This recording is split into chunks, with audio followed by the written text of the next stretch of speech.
Hey, I'm Josh, and this is New Gen Marketing. This week, we are breaking down Gen Z, why they hate marketing, and how to communicate with them. Before I get started, I just want to say we're going to make this quick. Podcasts can go on and on and on. I want to provide value to you quickly. So, if you have any questions beyond this, feel free to reach out. There's a lot of myths and rumors surrounding Gen Z, so much so that it's literally become a cultural cliche. So to be Gen Z, you had to be born between 1997 and 2012, making them currently between the ages of 7 and 25. What's important about this is that every single person in Gen Z was born into their modern digital age. We look at millennials, and even some of the younger millennials are going to follow some of these Gen Z trends, but there are millennials who were born into an age before internet ran everyone's life.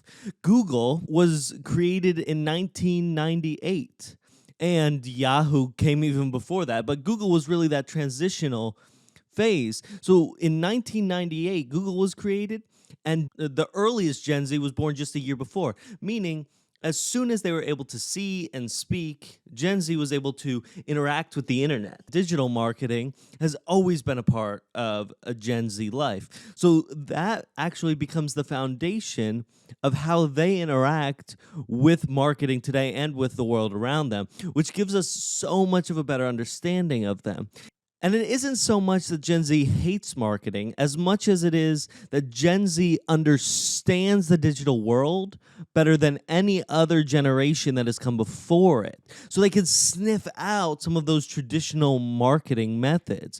Early digital marketing tried to trick people into thinking they wanted to buy something. But Gen Z can read past all of that, meaning they aren't going to be susceptible to those early digital options. We've seen trends where pre-roll ads that play before YouTube videos or even television ads are 22% less effective in Gen Z. And that is just moving from 2021 to 2022. So we're looking at this trend that is showing that these very obvious ads are not working because Gen Z is sick and tired of being inundated by advertisements that feel like advertisements. Knowing all of this, we have to learn a new way to communicate with Gen Z in a way that we don't when we talk to boomers or Gen X or even some of those older millennials. And that is being truly, truly authentic and raw and providing value in our marketing content. So there's a few different ways that we can do that. The most common way, and one of the ways that we see all the time, is influencer marketing. That's why influencer marketing is so effective, because these are people that Gen Z sees as real, actually interacting with you, your brand, your product, whatever that may be, presenting actual behind the scenes of your brand and your product, representing your values. When you're developing visual storytelling, when you're developing your visual brand in the first place, you need to make sure that it feels authentic, that you're not putting up some front, you're not trying to be something that you aren't, because Gen Z is going to see through that like that. And that is what makes them so hard to communicate with. And honestly, just so different to communicate with than the generations before. Generations before wanted this fake facade, but we need to make that facade feel real to Gen Z. It needs to be a true authenticity, or we're going to lose a whole generation when we're trying to market. And the third method to communicating with Gen Z, and the way that we have found is the most effective, is through branded content.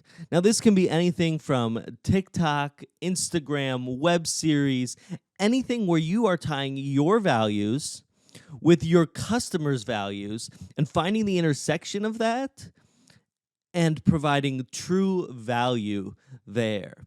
Whether that's entertainment value, educational value, whatever it is, that is going to be the best way to communicate with Gen Z, because you are actually authentically tying into something they care about and there's nothing for them to read through. You're actually providing value for them. And the most difficult part about that is making sure that you find values that your audience cares about and values that your brand stands for, and keeping those consistent throughout. Now, the last thing I'll say is Gen Z, like any other generation, is not the same. Not every person in Gen Z is exactly the same as the other people. So this is a general guide. The authenticity word should be the foundation, but it doesn't work for every single one. And every Gen Z person is going to be a little bit different. Older Gen Z, like myself, may tie into some more millennial methods. Younger millennials may tie into some of these Gen Z methods.